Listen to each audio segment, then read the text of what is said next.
United States has unveiled a sweeping new tariff regime that will impact imports from 60 trading partners around the world. The new duties officially take effect at 12 o'clock a.m. Eastern Time on Friday, replacing the temporary 10% global tariff introduced by President Donald Trump earlier this year. The tariff rates will now range between 10 and 12.5%, and, according to the U.S. Trade Representative, will apply to nearly 99.4% of all goods entering the United States.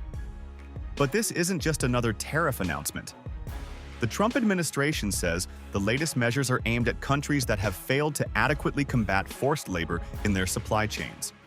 U.S. Trade Representative Jamieson Greer says America has enforced a ban on forced labor imports for nearly a century and believes it is time for its trading partners to follow the same standard.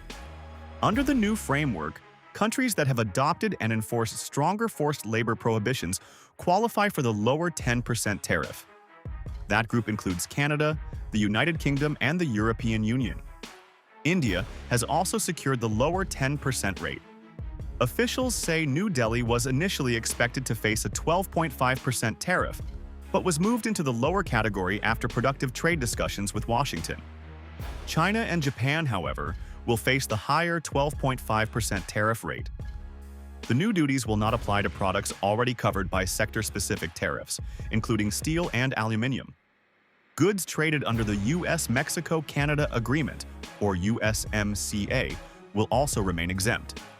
In addition, several essential imports, including certain energy products, fertilizers, food items, critical raw materials, and informational materials, have also been excluded from the new tariff regime. The Trump administration says these tariffs follow months of investigations conducted under Section 301 of the Trade Act. Officials reviewed more than 2,100 public comments and held multiple rounds of public hearings before announcing the final decision. Washington also says the legal framework behind these tariffs has been carefully designed to withstand future court challenges after earlier Trump-era tariffs faced legal setbacks. The administration insists this is not only about protecting American manufacturers, but also about pushing trading partners to strengthen labor protections and eliminate forced labor from global supply chains.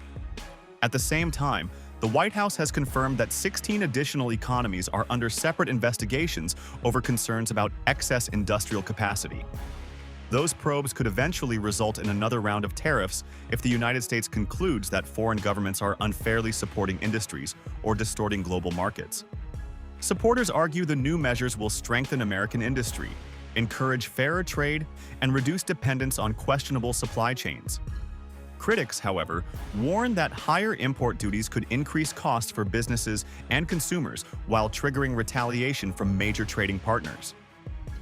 With this latest move, President Trump has once again placed tariffs at the center of his America First economic strategy, signaling that access to the U.S. market will increasingly depend not only on trade balances, but also on labor standards and supply chain practices.